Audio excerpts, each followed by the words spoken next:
Hey there nerds, Jim here with my review of The Amazing Spider-Man out on Blu-ray and DVD. I gotta be honest with you, I really enjoyed the Tobey Maguire, Sam Raimi, Spider-Man 1 and 2. Let's pretend 3 did not exist. So now The Amazing Spider-Man comes out, and it's got a lot to live up to. It is clearly a reboot. Andrew Garfield, Emma Stone, those were two of the highlights that I really enjoyed in the movie. Their portrayal of Peter Parker and Gwen Stacy was perfect. I really enjoyed the relationship, how they went back and forth, and that she or he let her into his world. I really enjoyed that.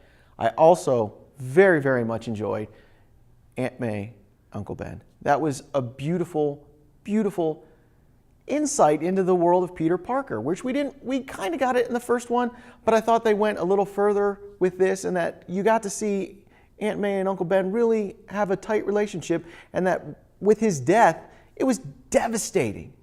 Now, it has been pointed out to me that several people were disappointed that we didn't get with great responsibility, or with great power comes great responsibility. Didn't bother me so much. That was heavily focused on the first series. I understand you can't do it. Didn't bother me all that much. The problems I did have with were mainly when he was Spider-Man.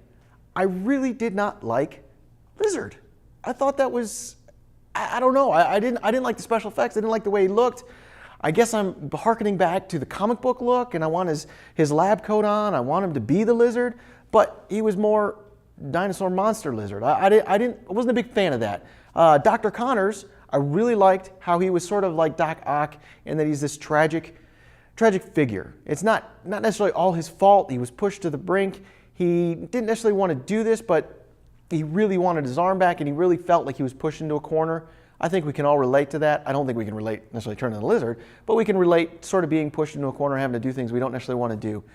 As far as Peter Parker's origin story with his parents, I'm not sure where they're going with that. We really can't even look at the comics to see where they're going with that. So I'm on one hand intrigued. On the other hand, you guys better be careful, because that's ground that's not been treaded on, so tread lightly. Overall, I think the movie deserves 3 out of 5 Nerd Skulls.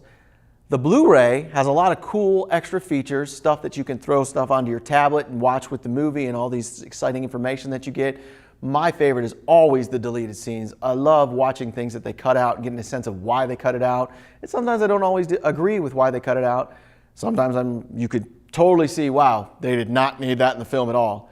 Always a big fan of commentary as you watch the film and they tell you things that were going on that you didn't necessarily click the first time you watched it, and it might not even be that important to us as a viewer, but the director, actor, whoever thought, hey, we really need this in, and then you're like, wow, yeah, that was a great decision.